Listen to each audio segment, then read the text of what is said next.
Hi, this is Matt Ganzek, and this is the OpenClaw Token Optimization Guide. And if you're not familiar with OpenClaw, it's an AI personal assistant that you can deploy locally. A couple of things that I want to tell you. One, you probably shouldn't do this if you're not a developer or if you haven't deployed apps locally before, developed any apps before. So I definitely don't recommend it for you. Number two is be sure to deploy it on a controlled environment. So on a PC or Mac, definitely Mac is better. Deploy it on its own device. Like, do not deploy this on your own machine.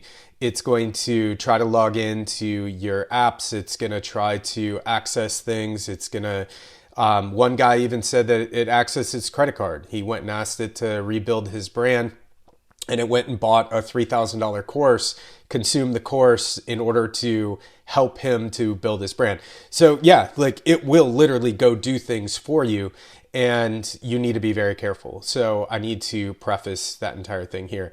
Another preface that I should add, and a disclaimer here, is that I'm giving you the steps that I took, and if you're trying to follow these exact same steps, there is a chance that you'll possibly break your OpenClaw if you don't know what you're doing. So please don't try to do these customization things if you don't know what you're doing. So it's not my fault. I'm not doing the coding work. I'm just giving you exactly what it is that I did, and hopefully this will help some people.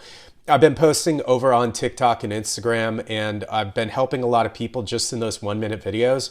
So I want to make something a little bit more comprehensive to dive in a little bit deeper to answer some of those questions that I've been getting. So first off, OpenClaw, again, it's an AI that connects to other platforms like Claude, OpenAI, so forth. When I first built my V1, I tried to use OpenAI, and it built the app like terribly, and it was it didn't do anything really. So like, I was just fighting it, and it was lying to me, and it was really frustrating. So I terminated it and did V2, and I created V2 of my app with Sonnet. And when I went through, Sonnet's a little bit cheaper than Opus, and Haiku is cheaper than Sonnet. So it's this hierarchy of spend.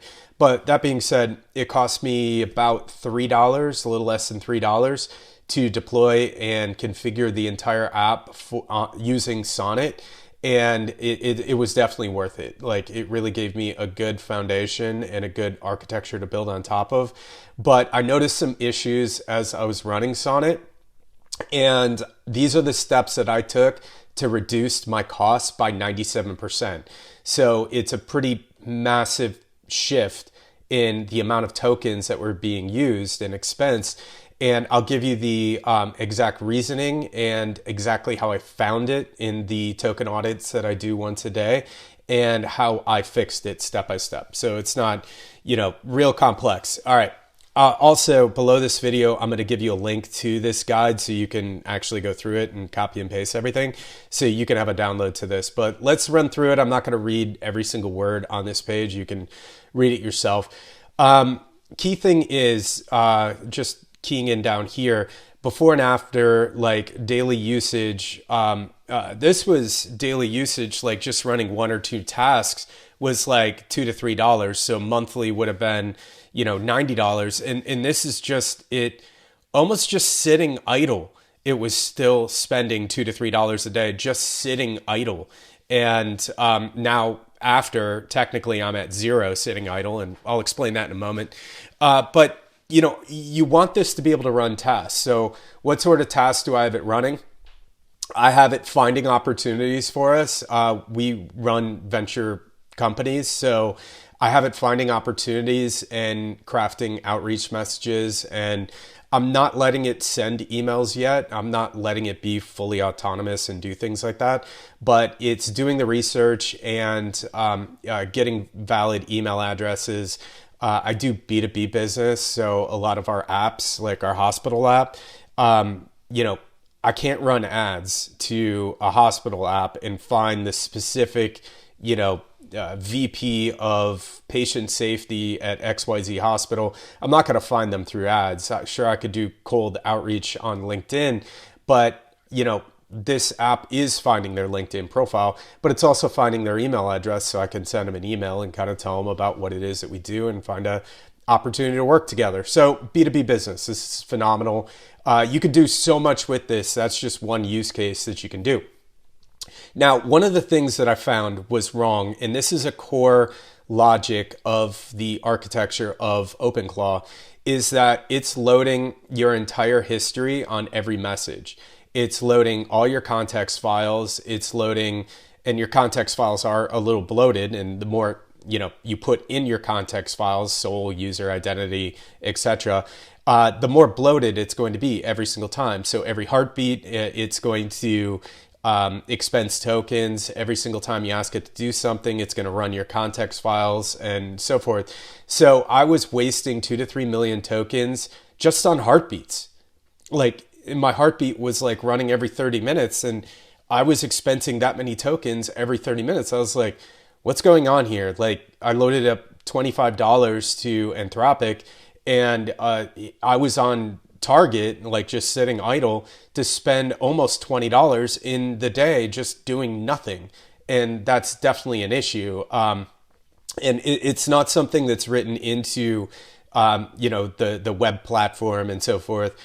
So it's not something that you could just go and just do. You need to provision your app in order to do these things. So this is one thing that I did, is I'm not loading all the context files every single time now. So that alone saved me like 80% of my context overload just on that alone. So that was a huge, here's my before and after. So before, it was about 50 kilobytes on context on startup. And also every single time I prompted it, and also every single time there was a heartbeat, like every single time it was just bloating and getting bigger and bigger and bigger. As the memory was getting bigger and bigger and bigger, that's just compiling the amount of tokens. So if you've been using it for weeks or months, the context might be much bigger for you. And every single time you take any action, your context file size could be going from 50 to 75 to 100 and beyond. And that's really compiling the data usage for no reason. Like, you're literally doing nothing, and you're having to pay money for no reason. So that's essential. The other thing is, a lot of people are saying that you can only run one AI model, and it's wrong. So I'm actually running 3 AI models, actually technically 4, because I made another change just recently this morning. But just going ahead and giving you some understanding of this, you'll be able to go to your OpenClaw, your config file. So this is your config file. Inside of there, you'll see agent's default model, and then you'll see whatever your primary model is. So if you're setting it up initially on Sonnet, this would be Sonnet. You can set it up this way to have multiple models. And I also added a third one here for Opus, that I have like 1% of my tasks going through Opus. So currently it's like 85% is running through Haiku, somewhere around there, 10% on Sonnet, and 5% on or less on Opus. So the point of saying that is you can segment tasks and put it into the memory, and you can segment tasks for this to say, that task is a brainless task, and I don't need to run Opus for some brainless task, such as moving files around, organizing things, like compiling CSVs all into one, or whatever it is that you're doing as like a brainless data entry task. You don't need to be using Opus or Sonnet. You could use Haiku, but I'm actually using Ollama, which is a free LLM. And I'll explain that in a second. But I'm using that to do my brainless tasks and also my heartbeats and so forth, getting ahead of myself. But point being, you can have 4 different models running at the same time, and then have your critical and different levels of the criticalness of the tasks based upon what it needs to be reasoning and thinking. You can assign each model based upon your use case, based upon what reasoning needs to be included or what needs to be written or so forth. And you can run things on Haiku, which is like 10x, 50x cheaper. and be able to have the same output. So if you're just running Opus or you're just running Sonnet or some other AI model, you're probably burning tokens for no reason, because you could have one of the cheaper models do the tokens for you, right? So you're adding routing for it, and you'll have to define what it is that your business does and what it is that you need it to accomplish. And then you assign which model based upon which tasks you want it to do. And if it hits a block, if there's like a block that'll happen, it escalates to the next highest model. If there's a block there, it escalates to the next highest model. So you can set it up that maybe it even starts with the free, local LLM, and then maybe it goes to Haiku, and then maybe it goes to Sonnet, and maybe it goes up there to Opus as a final, and so forth. So there are ways to do this. So before I was using Sonnet for everything, so it was like a fraction of a penny for 1,000 tokens. And I brought it down considerably just by having Haiku do like 80% of the lifting. And now with that, I even have LLM on the front. So it can do probably 15% of my front end tasks. And it's probably 75% now, if I were to say, on Haiku, maybe 10% on Sonnet, and like 3 to 5% on Opus. So I can escalate things without burning tokens. So you can put your heartbeat on Ollama. So heartbeat is when it kind of pings the system to let it know, like, hey, everything's kind of running. Do you have any active tasks? If you don't have heartbeat running, it could just put itself to sleep and not finish the task that is at hand. But if you have heartbeat running, it'll give it a little poke and just say, like, hey, what's going on here? Do you have any open tasks? Do you need to move along on these tasks? What's going on? And every single time it runs heartbeat, it is sending context files and also searching history, session history as well. Some people, it's not searching session history, but what I found when I did my token audit is that it is actually uploading my session history. And we'll talk about session history in a moment. But session history is like, if you're using Slack to communicate with your bot or WhatsApp, it's looking at everything that you've ever said in Slack, and it's compiling that. When I looked at my logs and I did a token audit, I had 111 kilobytes of session of just text that was being sent every single time I prompted it again. It was putting it into the context, putting it in, with the memory, and uploading it every single time. And I saw it was in the logs. I was like, we don't need to do that. So you have to build a command to kill your session. And then when you do a new prompt, it's not going to be loading the context of every single thing you've ever talked to it about. Kind of going off the rails here. But so you'll install this local LLM and you can add it just like this. So this is what mine looks like. And you can add the Ollama, like this is the latest version right now. If you're watching this a couple weeks or a couple months from now, that version might be a little bit different. So I would just make sure you have the latest version of it. And when you do run it, you can run it here, and then you can find the latest version and make sure you install the latest version, etc. So with that being said, now I can have Ollama run my heartbeats.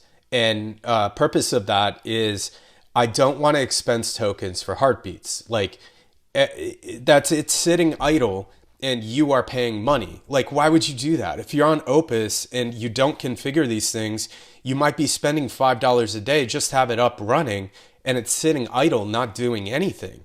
So why would you do that? So why not set it up and configure it that the heartbeat is just running locally? Because it's brainless. Like, there's really nothing to it. It's like, check your memory and check your task and make sure everything's okay. And then it comes back, system okay, heartbeat check okay, or whatever words are that it says. But the point of that is you don't need to be making API calls for heartbeats, period. End of story. This should be a core integration into OpenClaw. And if it, hopefully, somebody can commit this to it, or maybe I'll go and commit it to it.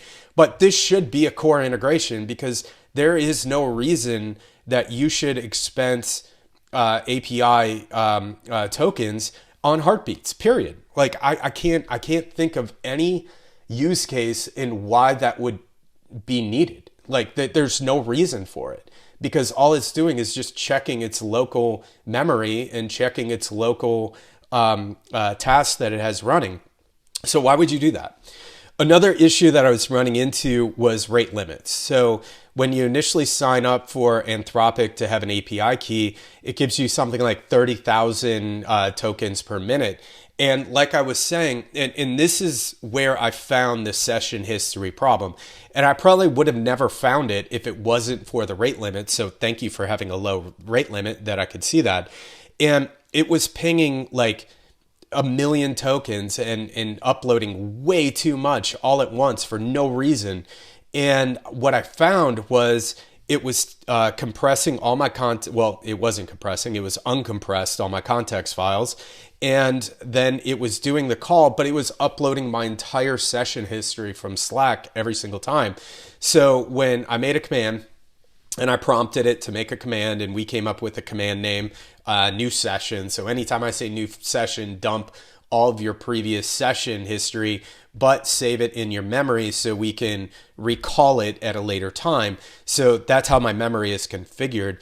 And I can dump my Slack session so it's not compiling every single thing I've ever said in Slack every single time I prompt it to send it to the API in order to make a call.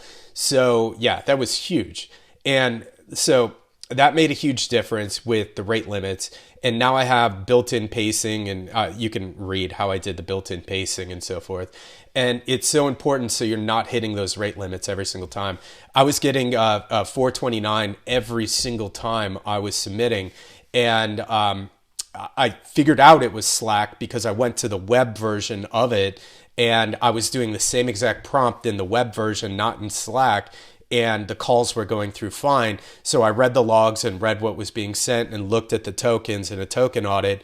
And then I went side by side to say, Slack is compiling every single message I have ever sent Slack every single time I prompt it again. And I haven't tested that on WhatsApp. If you have on WhatsApp, like leave a comment below and let me know. But I would imagine that any messaging platform that does this and allows you to communicate with it, it probably does the same thing.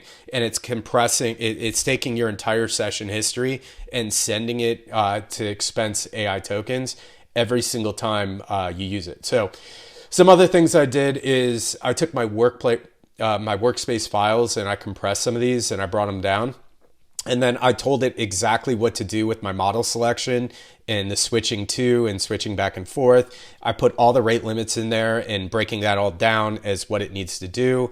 And then I defined some key metrics in here. And you can put one of the metrics being one of the metrics that you want to accomplish is low token usage. So you can literally tell it to optimize for tokens. So now every single time I prompt it, it tells me how many tokens it's going to expense in order to achieve the goal. Like, go find me 1,000 leads for this business and, find the best email address and find their LinkedIn and find the decision maker and yada, yada, yada, whatever. And tell me how many tokens you're going to expense. Now it's like, it'll use 60 tokens or 60 cents on that in order to achieve that. I'm like, okay, great, do it. Then at the end, it tells me how many tokens it actually used.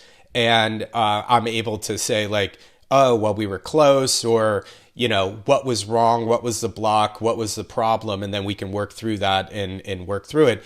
But in the, success metrics, that is one thing I added in there. Run efficiently. So I'm not expensing tokens for, no reason. I've had some people messaging me, and you can verify your entire setup and go through these steps, and you have a little checklist here. I had some people messaging me saying like, I went to bed and I woke up in the morning and it burned $500. Like, that's another thing is don't until you really get this thing dialed in, don't allow for Anthropic to automatically bill you. Like, just add a couple of dollars on there and then be really mindful of how that's being spent. So I have on my screen, if you we're looking at my screen of my agent. This is not my agent. This is my laptop. But on my agent, I keep the dashboard for the tokens up. And then each time that, I run a test, I take a screenshot of the tokens and I give it back to the OpenClaw bot. And I say, compare what you think the token usage was and what you thought the cost was to the actual cost and the actual token usage. So I give it a couple of screenshots from the dashboard, and then it's like, okay, great. I'm calibrating now to make sure that it's more accurate. I had to do that like 3 times. And once I did it 3 times, it got to the point that it was like 99% accurate to figure out what the cost would be. Another thing really important to do, and I didn't add it in here, but I probably will, is caching. So the cache API cost is way lower than anything else. So I ran a task and it was like 95% of the task was on cached tokens and so forth.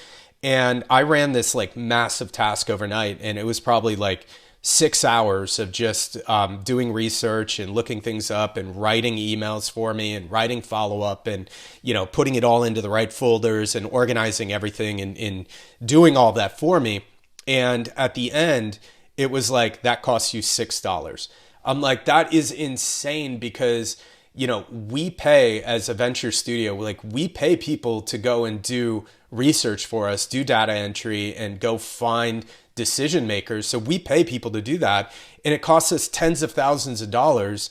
And the performance of what it is that they do versus what OpenClaw did overnight for me in one day, overnight, is basically what I would pay that company a month to do research on. And it did it overnight, and it was like $6. I'm like, this is absolutely insane. So, I can do my work and work through my day and have it help me out and help me through things. But at the end of the day, I can say, hey, go find me some new, go find me a new hit list for XYZ. And when I wake up in the morning, it'll have a hit list all organized and all refined, everything compiled in a master list, etc. So it's incredible. So when I set this up, and the way that mine's set up is we spin up these subagents in order to, do the crawling work. And I'm using Brave Search API, and then I'm using like hunter.io to go and find their real email addresses, both APIs. And what it's doing is it's spinning up these subagents. It spun up like 14 subagents for me. And it did all the work based upon this one was doing this, and then Sonnet was doing the research and writing the thing, and Haiku's going out there and running it. And then on the back, LLM, the Ollama, is organizing all the files. So they're feeding the data in, and then the subagent for Ollama, it was just organizing files and putting things together and making sure the headers and the CSVs look good and everything. So I had 3 different agents running. I didn't have Opus running at all in the task last night. I had Haiku going out there and finding the information, like it was reading blogs, and I was looking for distressed businesses and so forth. So it was reading blogs, it was reading like all these insights and doing all this research and everything. And then it was finding one, pushing it over to Sonnet. Sonnet was writing my emails and my cold outreach and what I need to do for today to reach out to them, and structuring all the follow-up and all of that of what it needs to do. And then the Ollama on the LLM was organizing the files and getting my file structure put together and making sure everything was clean. So when I wake up in the morning, I can just do the task, and I'm doing the outreach. I'm not letting this machine do outreach right now. Maybe in the future I will, but today, no. So then I can set up my outreach and set up, getting demo calls booked and getting situations going on. And it ran for $6. It ran all night, 6 hours for $6. So it's like $1, like an hour. It's like, just put your head around that. If I had it running 24 hours a day, it would be about $1 an hour. And no one is working for $1 an hour this efficiently, having 14 sub-agents running and doing things all at the same time and working interchangeably. That's what is insane about this platform. But if, some people are like, just run Opus. If you're literally just running Opus, that task would have been like $150 that happened last night. And it cost me $1, right? For an hour, right? So that is what's insane about this. But you need to be mindful of the token optimization, and that's why I put this thing together. If you have any specific questions, you can mention them in the comments. I'll jump in and try to help you guys out along the way. But I want you guys to reduce your token costs, because you're not going to run this thing and it's not going to be efficient. And you're not going to be happy with it if you're expensing $50, $100, or even with the one guy said $500 in tokens overnight. And it's doing a little bit, but really not crushing it for you, right? So hopefully this was helpful. Leave a comment below if you have any questions, and you can link below to this document and follow the steps and get yours optimized to have those multiple sub-agents, and then run the different tasks based upon, the reasoning that you need. Haiku is great for like most things. Haiku can do most things. Sonnet for writing, doing some coding. Opus for like the most complex and so forth. But install the Ollama, install the local LLM to do the basic things, heartbeat and everything, and you're going to reduce your AI costs significantly by doing this. So thank you guys so much. See you on the next video.